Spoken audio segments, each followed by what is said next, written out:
Merci beaucoup et bonjour. Alors, je vais commencer par me décrire comme pratique justement d'accessibilité pour les personnes qui peuvent pas voir. Donc, je suis une femme blanche, j'ai les cheveux châtains.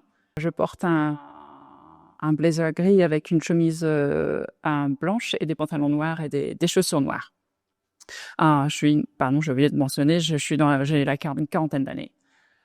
Une note, juste en parlant de toutes les présentations qui se sont passées, je veux juste vous rappeler qu'aujourd'hui, c'est la Journée internationale des personnes en situation de handicap.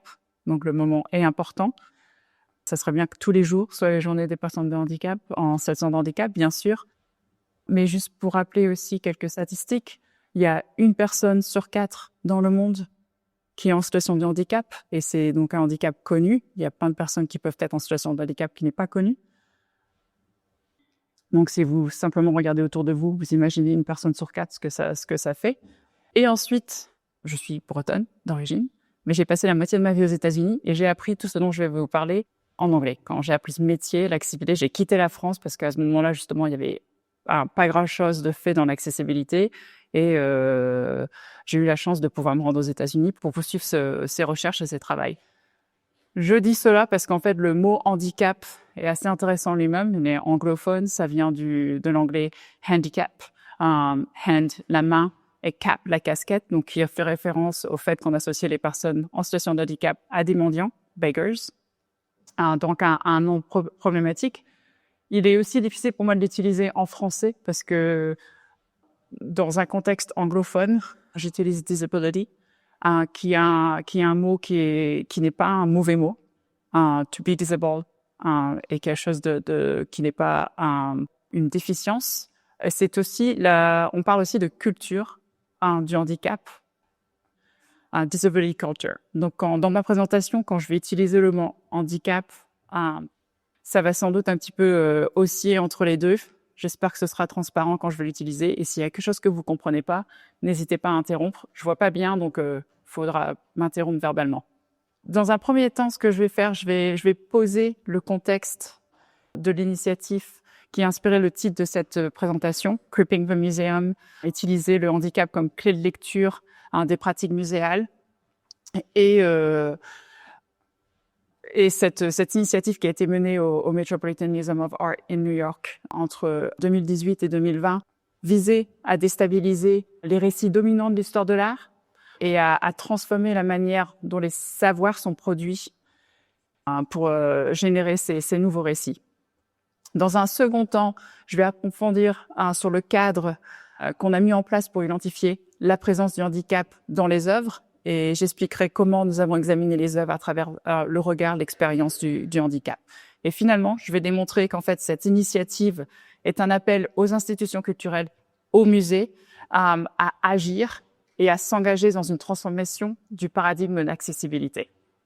Et quand je parle de paradigme d'accessibilité ici, je parle d'un qui va au-delà des politiques d'accessibilité qui sont centrées sur les normes et sur les services, mais qui inclut aussi les représentations, les narrations et les perspectives du handicap dans le canon de l'histoire de l'art et dans les pratiques muséales.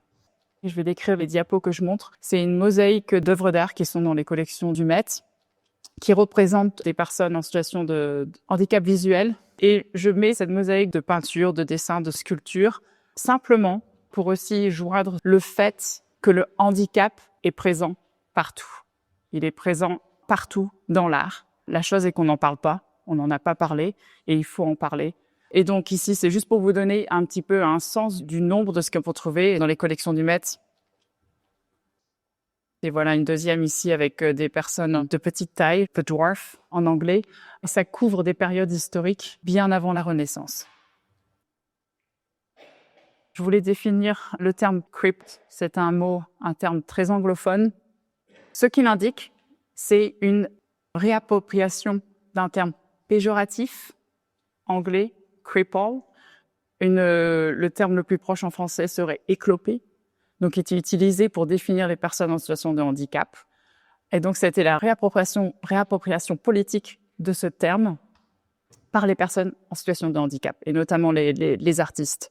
Généralement, c'est un terme inclusif qui représente l'ensemble des handicaps. Donc, on parlait de handicap invisible Ici, il y a vraiment c'est de penser en solidarité avec les personnes, que ce soit les personnes en situation de handicap sensoriel, en situation de handicap physique, psychique ou autre. Donc vraiment d'avoir une vision globale de l'expérience du handicap. C'est aussi un terme qui va prendre en compte les personnes qui se trouvent à l'intersection de systèmes d'oppression.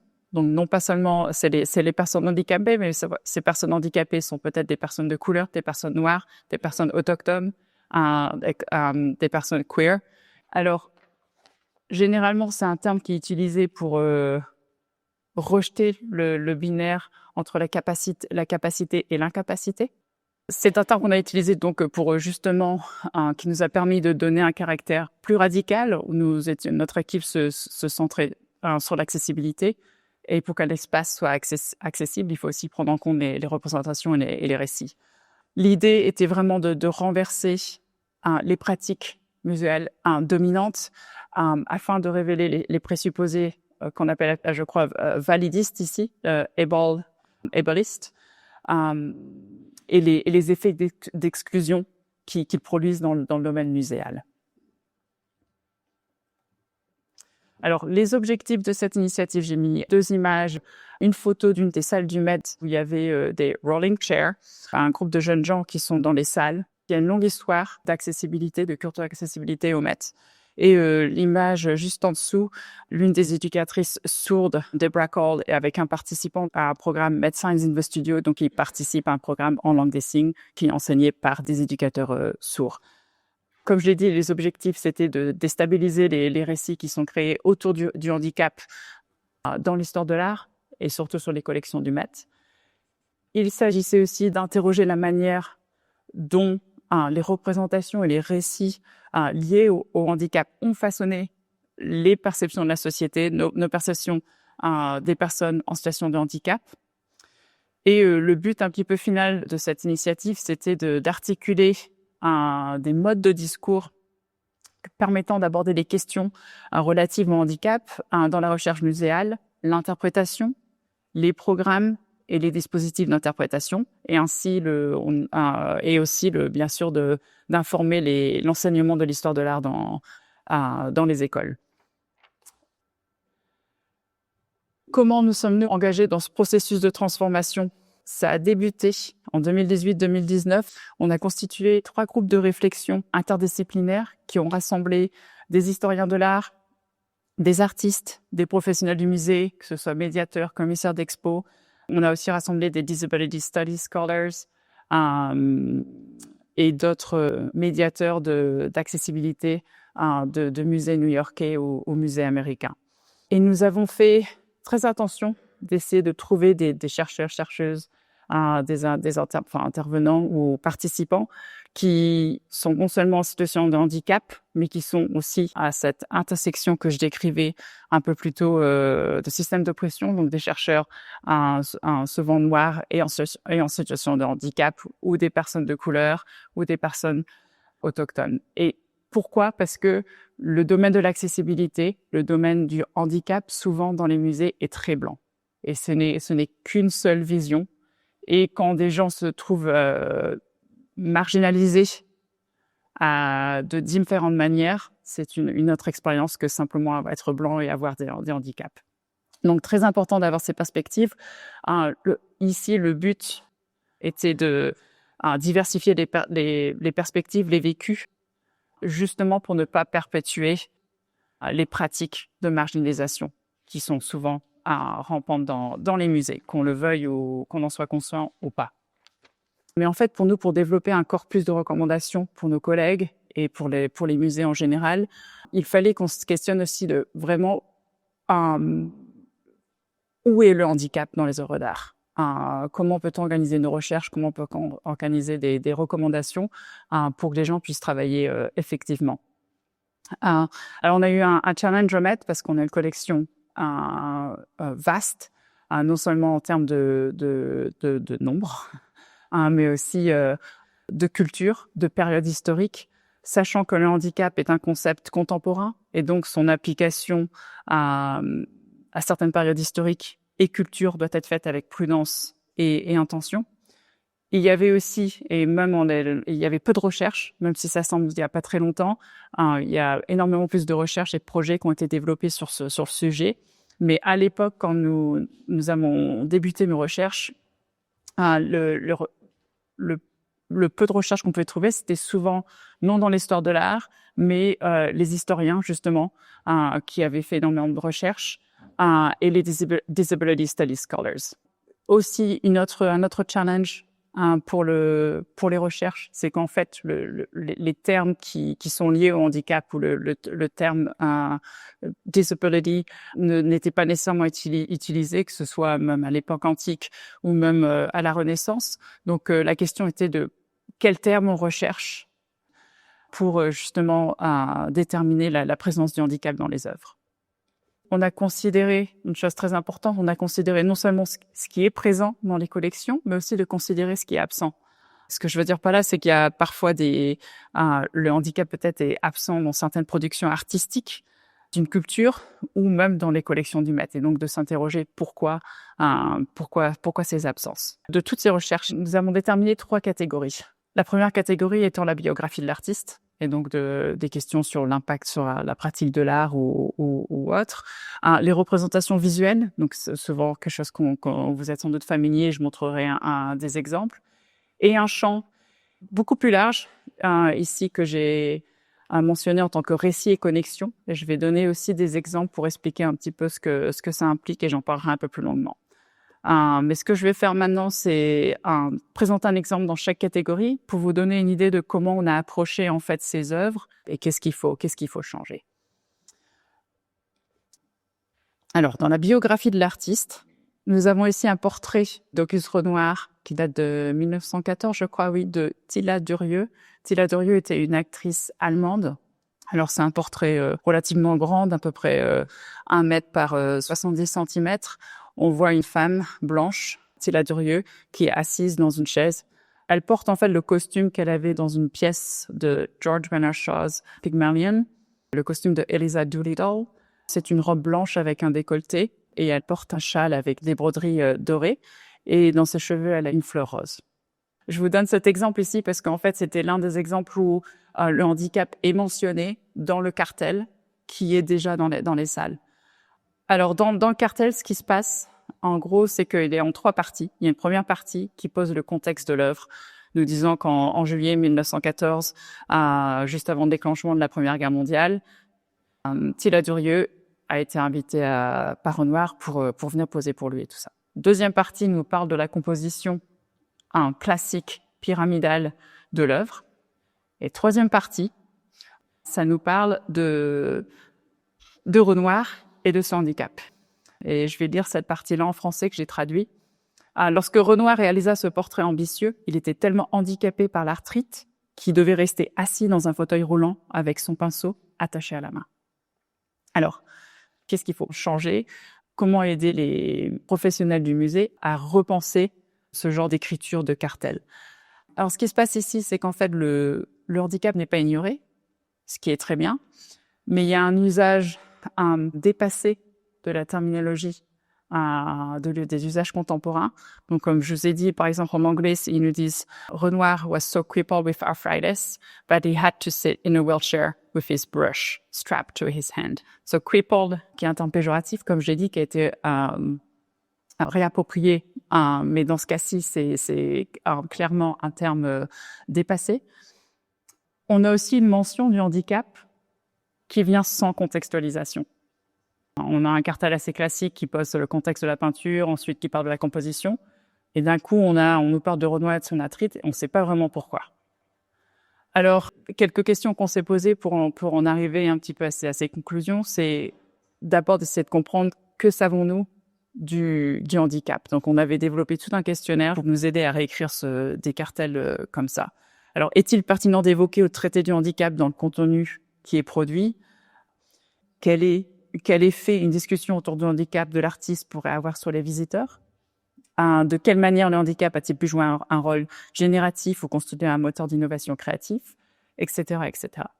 Et en fait, quand on commence à se poser ces questions-là, on commence à se rendre compte que le ton du discours aussi est assez dramatique. L'illusion qu'on nous donne ici, c'est que Renoir est cloué à sa chaise roulante, qui peut pas en bouger, et pourtant il peint toujours. Je vais décrire un petit peu ce qui se passe dans la vidéo, mais on voit Renoir donc qui est assis dans sa chaise roulante, qui a le pinceau attaché à un système qu'il a développé et qui est très animé en fait. On voit aussi des personnes qui interviennent, qui lui apportent des choses, qui tournent la peinture pour l'aider et tout ça. Donc c'est une vidéo importante parce qu'on voit que Renoir en fait il fume énormément aussi. Il peut toujours tenir ses cigarettes. On voit quelqu'un qui est très actif. Il est peut-être assis dans un fauteuil roulant, mais il a pas perdu de sa vivacité.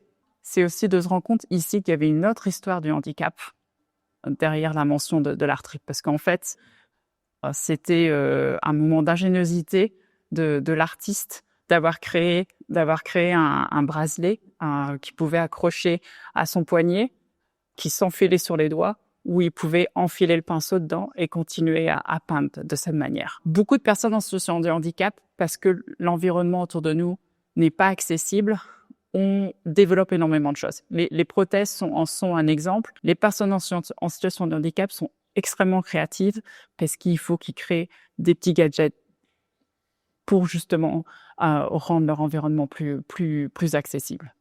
Et c'est ce que ici Renoir a fait. Il y a aussi un moment très important, c'est cette idée d'interdépendance. Beaucoup d'artistes travaillent avec des assistants. Cette notion d'interdépendance est très importante dans la communauté du handicap, mais tout le monde, on est tous dépendants des uns des autres. Et il y a énormément à apprendre justement de la communauté du handicap sur l'interdépendance et vraiment ce que ça veut dire pour mieux vivre ensemble. Donc un premier exemple qui paraît vraiment anodin, mais de changer la narration de ce cartel pourrait vraiment avoir un impact assez incroyable sur la façon dont les publics pourraient aussi voir le handicap. Un autre exemple, cette fois-ci dans les représentations du handicap. Alors j'ai pris une peinture de El Greco, Christ Healing the Blind, le miracle de Jésus-Christ qui guérit les aveugles. C'est une peinture assez grande, d'1,20 m par 1,50 m quasiment. C'est une composition assez classique de la Renaissance avec une perspective formée par l'architecture qui s'étend donc à l'horizon. On voit un petit ciel bleu en haut de la peinture. Et au tout premier plan, on a un couple avec un homme et une femme qui regardent une scène qui se déroule. La femme a sa main sur son cœur et donc il regarde Jésus-Christ qui guérit une personne aveugle. Et ce sont en fait les parents de cette personne aveugle. Donc cette peinture s'inspire des récits de Jean et Matthieu. Jésus et l'aveugle, on a un autre groupe derrière eux avec une personne qui se tient debout et qui pointe vers le haut. C'est la deuxième personne aveugle des récits de Matthieu qui a recouvert la vue et qui parle à des gens qui sont en fait convertis. Et un autre groupe qui sont les pharisiens qui ont encore des doutes sur les miracles que Jésus-Christ peut accomplir. Il faut reconnaître que la cécité est associée bien sûr à la foi, mais par extension que ça devient dans ce cas-ci une déficience et qu'elle a besoin d'être guérie. Une manière d'apporter le regard du handicap, c'est par exemple de collaborer, d'inviter les perspectives, les voix de ces personnes en situation de handicap pour se questionner, par exemple, sur le lien de la foi et du handicap, mais aussi la relation aussi entre le soin par rapport au vécu des personnes handicapées. C'est un moyen aussi de pas figer les perceptions qu'on a du handicap, de se rendre compte que ces perceptions qui étaient du XVIe siècle, ça se perdure. Tous, on a tous c'est tellement imprégné dans nos sociétés, que ce soit ce modèle médical dont on a parlé, le modèle social et un modèle plus nouveau, le modèle identitaire. Et donc ils sont tous actifs. La chose, c'est qu'il faut essayer de les utiliser avec un peu plus d'intention quand on parle du handicap. Il y a quelque chose qui est très intéressant dans cette peinture, je vais prendre juste 2 minutes pour en parler, c'est le rôle du toucher. Et je pense que c'est très intentionnel de l'artiste ici, le rôle des gestes. Et quand on parle de cécité, c'est intéressant de mettre en valeur justement le rôle du toucher. Entre la mère de la personne aveugle qui se touche le cœur, qui est émue par ce qui se passe, les pharisiens, beaucoup de bras qui bougent dans tous les sens, et bien sûr Jésus-Christ qui pose ses doigts avec l'argile sur les yeux de la personne aveugle, la main de la personne aveugle qui est reposée sur le bras de Jésus-Christ. Donc il y a un rapport ici très intéressant avec la cécité et le toucher. C'est sans doute aussi un moyen de l'artiste de rendre un concept comme la foi qui est intangible, plus tangible. Donc voilà, il y a énormément, comme j'ai montré au début avec les 2 premières diapos, il y a énormément de représentations du handicap dans les collections des musées. Parfois, on passe devant sans se questionner. Notre espoir avec ce travail, justement, c'est qu'on puisse donner plus d'outils aux visiteurs pour commencer à questionner un petit peu ces représentations de handicap. Alors, la dernière catégorie donc, de ces récits et connexions, c'est en fait en quelque sorte la culture matérielle de l'accessibilité et du handicap. On prend aussi en compte des concepts qui sont spécifiquement liés au handicap, dont on a parlé un tout petit peu plus tôt. C'est en français, ça serait l'esthétique de l'accessibilité, l'esthétique du handicap, mais aussi d'autres idées qui ont été produites par des chercheuses en situation de handicap, comme la crit materiality. Il n'y a pas vraiment de bonne traduction pour ce terme, ou d'autres termes comme autism esthétique, l'esthétique de l'autisme. Et donc des concepts qui sont vraiment développés à l'intérieur et par la communauté handicap.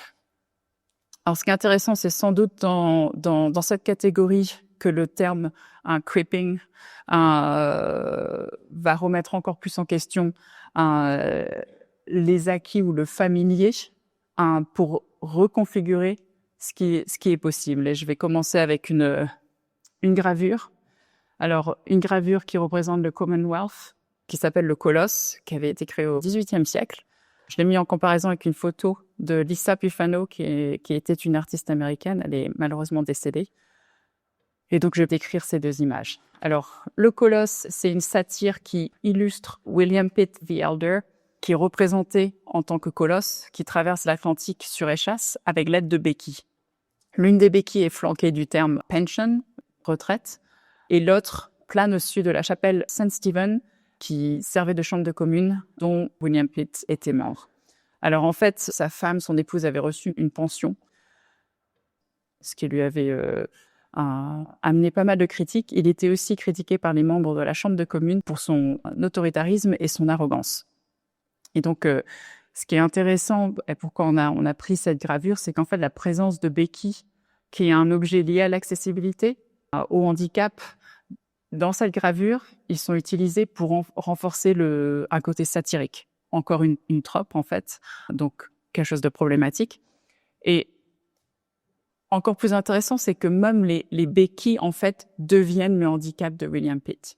Mais quand on met en comparaison cette image avec une chorégraphie créée par Lisa Bufano qui est amputée des 2 jambes et amputée des mains, et elle utilise pour béquilles, pour prothèses, des pieds de table d'une table très célèbre de la reine Anne.